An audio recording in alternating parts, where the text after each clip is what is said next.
Y'all, this month was insane. Okay, you ready? Yeah! Open wide! So much so that admittedly solid new releases from the likes of Slipknot, Megadeth, and Behemoth are barely a footnote. It was hard enough to narrow it down to even 15 picks, but let's just get into it. First up, we have Defacing God with the Resurrection of Lilith.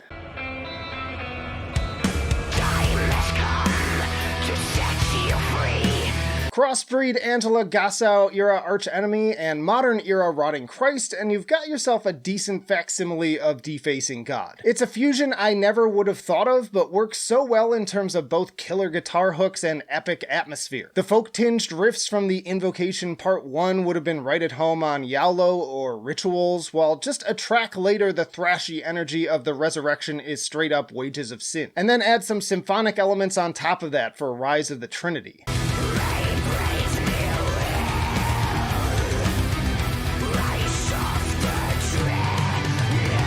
So many banger tracks, really. Echoes from Fulda even has a little bit of a Karish Angren stomp to it. Super heavy, and Sandy's vocals are absolutely vicious all the way through, just further proof that 2022 is the year of incredible melodic death metal. Next up is Labyrinth of Stars with Spectrum Xenomorph.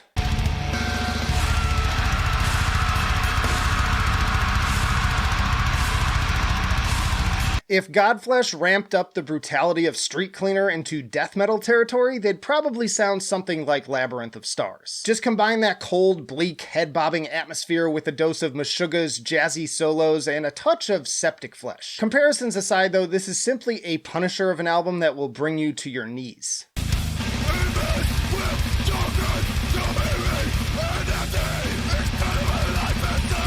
I love the subtle additions of swelling brass on Ancient Machines in Authority, Soulfly-esque wah pedal on Galactic Ritual, and malevolent ascending tremolos on Dissolving into the Eternal Nothingness. Little touches like this turn what is already impressive from a purely bludgeoning standpoint into something far more memorable, transcending physical harm to full-on psychological torment. On a somewhat similar note, we have Vermin Womb with Retaliation.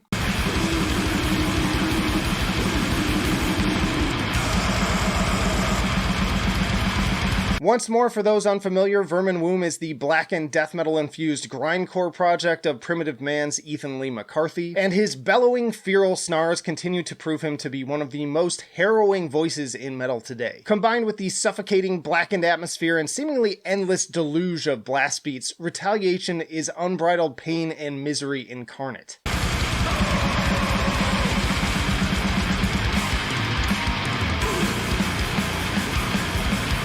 Disgusting! Like, damn, I thought they might have reached peak bitterness and disdain with 2016's Decline, but that was before everything really went to shit.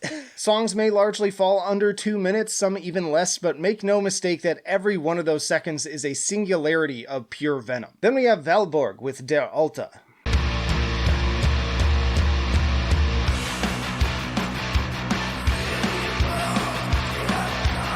Around since 2002, Valborg is one of those projects where you never know exactly what you're gonna get. Sporting influences from sludge and industrial to death and doom, every album is a bit of a tumble down the rabbit hole. And with the bizarre and avant-garde moments like the howling Hola Hola or post-punky Sehnsucht nach Unendlichkeit, it's definitely not for everyone.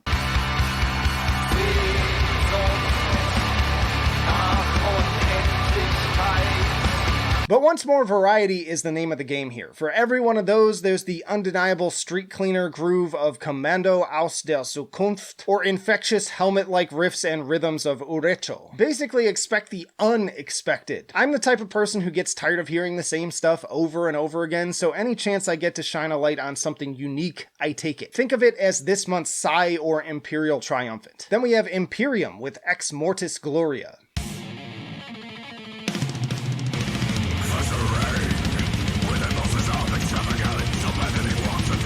Previously covered on my bands like Behemoth list way back when, Imperium is a seriously underrated death metal band that unites sort of a demigod era sound with highly technical riffage. Like seriously, the speed of these guitars is utterly insane, and when joined with those ancient Babylonian sounding melodies, it's a match made in heaven.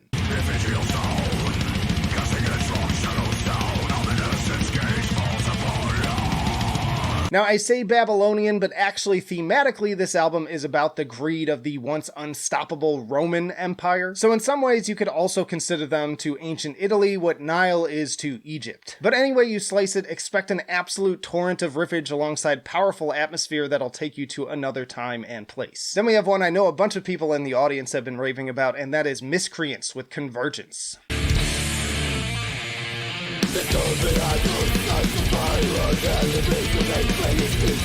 This Italian band is like if you took Human and Symbolic era death and mashed it up with a touch of Atheist and early Dark Tranquillity. It's mostly the former, but there's a great section on Flame of Consciousness with guitars that sound straight out of The Gallery. Everything else from the vocals to the progressive songwriting is pure later career death worship through and through.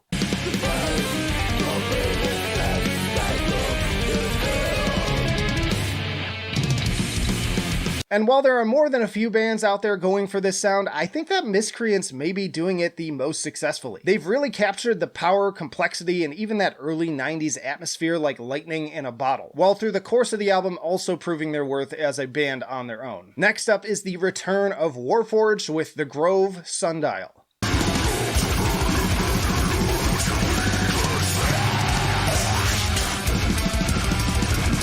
Now, Voice was one of my favorite albums to close out the last decade in 2019 with its incredible fusion of Opethy atmosphere with modern technical death metal ferocity. Much has happened in the 3 years since, including the unfortunate departure of vocalist, keyboardist, and songwriter Adrian Perez, but it seems as if the gang is more than capable of soldiering into the fray with more mind-bending progressive compositions.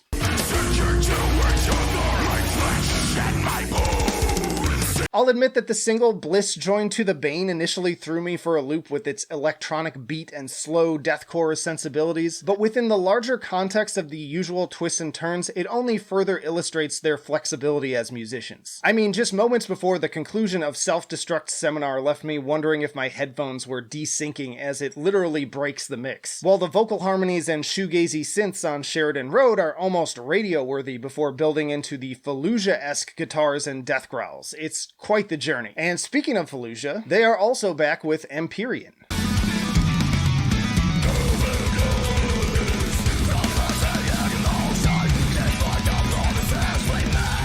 The Flesh Prevails and Dreamless are among my favorite albums in modern technical and progressive death metal, but Undying Light was just not it. My disappointment is immeasurable, and my day is ruined. Fortunately, Fallujah have rallied in a big way with this latest release. Right down to the album art, this feels like the album that should have dropped after Dreamless, with tracks like Radiant Ascension bringing back that perfect balance of insane riffing and blissful atmosphere.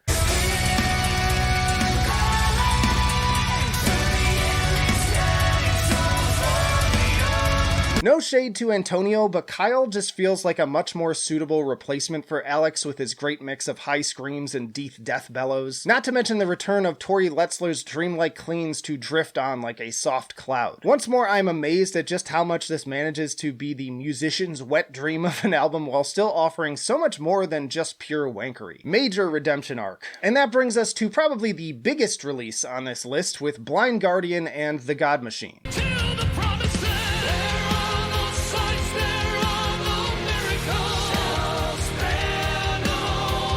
Now, I'm not really much for power metal, and for that reason, I've never really dug into the Blind Guardian discography, but I gotta say, especially for a later career album from a legacy act, this is really damn fun. Tracks like Secrets of the American Gods are loaded with hooks, from the vocals and guitar to that awesome little synth line.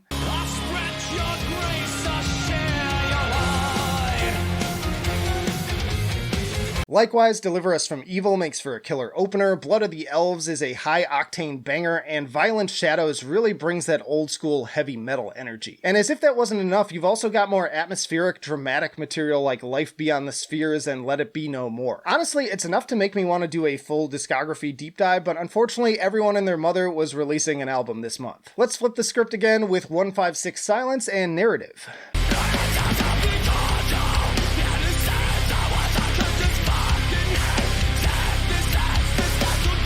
One of my favorite underground metalcore acts, fusing elements of mathcore, post-hardcore, and even a little Daughters energy. As far as modern comparisons go, I might put them alongside Loathe, with a past embrace even incorporating some riffs and guitar and drum tones straight off of an early Deftones album. It's a frequently dark and haunting display of both blunt force trauma and atmospheric psychological warfare.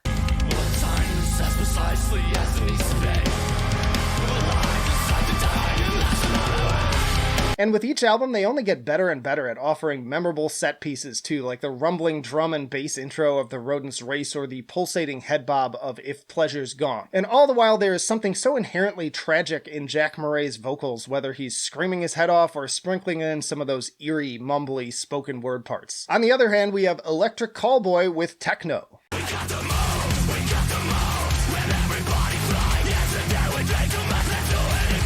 Y'all, I really did not plan on including this in the list initially, as at first, without the music videos, I felt like the music itself was maybe missing some of the charm, but goddamn did this album get under my skin in the best possible way. I suppose it helps that I have a soft spot for metalcore and grew up during the peak of the Eurotrash invasion of groups like Eiffel 65 and Aqua. I wanna feel it day and night. I wanna feel it day and night. My work and my delight. Also pretty funny that even though Fuckboy seems like more or less just a joke on Machine Gun Kelly, it's ultimately a better pop song than he could ever hope to write. I'm even catching Paramore vibes from that Conquer Divide feature. Simply put, very fun music that's both headbang worthy and smile inducing, which is definitely not true of this next pick. And that is Ken Mode with Null.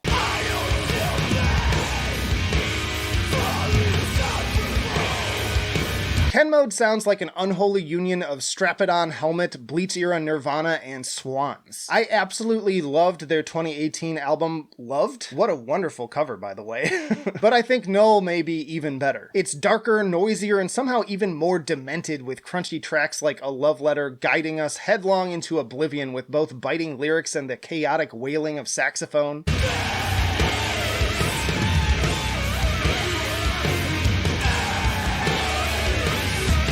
You've got more 90s alternative vibes like Throw Your Phone in the River with the ever-present rumble of the bass, the insanely eerie discordant strings and industrialized drone of The Tie, which may just be one of the most chilling tracks I've heard all year, and also a few moments that would have been right at home on Daughters' You Won't Get What You Want if you don't mind the comparison. Always exciting to hear what this crew does next, and it only seems to get more intense and nihilistic with every passing album. Another popular audience pick here with Revocation and Nether Heaven.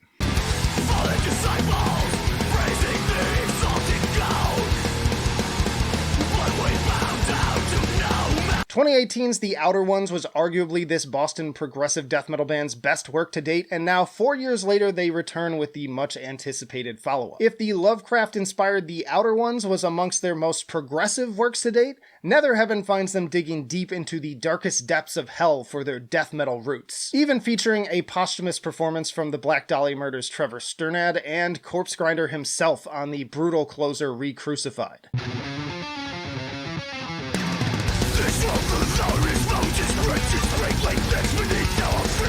The riffs and drumming are as sharp and aggressive as ever, often going fast and hard with tracks like Diabolical Majesty and Lessons in Occult Theft drawing comparisons to Aborted, but when they do slow it down for the likes of Galleries of Morbid Artistry or Godforsaken, you'd better believe the malevolent atmosphere is enough to suck the soul right out of you. Another banger from arguably one of the most underrated modern death metal bands in the game. Then we have Within Destruction with Lotus.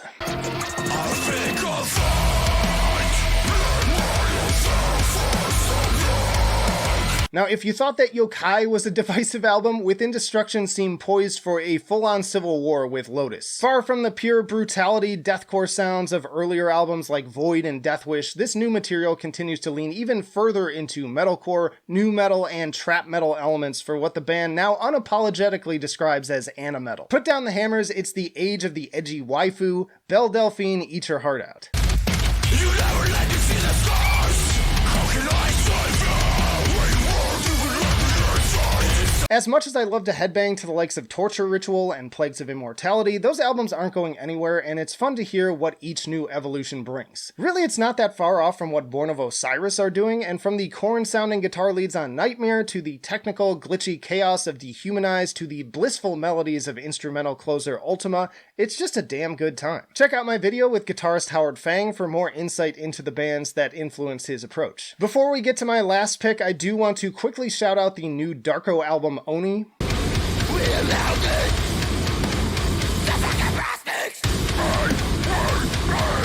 I was hoping to have heard it by the time I needed to put this recording together, but based on the singles and just how good the last album was, it's definitely going to be something you want to check out. But that brings us to my personal favorite album, and that is The Callous Cowboys with Celebrity Therapist.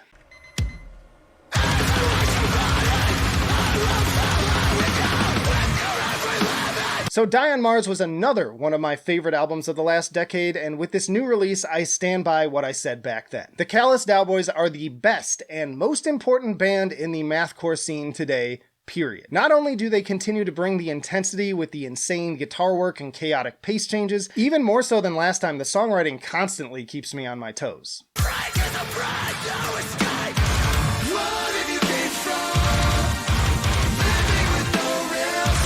It's clear that aside from being influenced by the obvious likes of the Dillinger Escape Plan, Every Time I Die, and the number 12 Looks Like You, there are moments on this album that make me think of everything from Brand New and Say Anything to My Chemical Romance. As such, the melodic sections are taken to new heights, but without ever losing what made them so great to begin with. Another must-listen album of 2022 and easily my favorite of September. Y'all check out this playlist to see more thoughts and tier lists on other bigger albums that released this month, or this tier list for more of my best of the month lists. But that'll do it for now.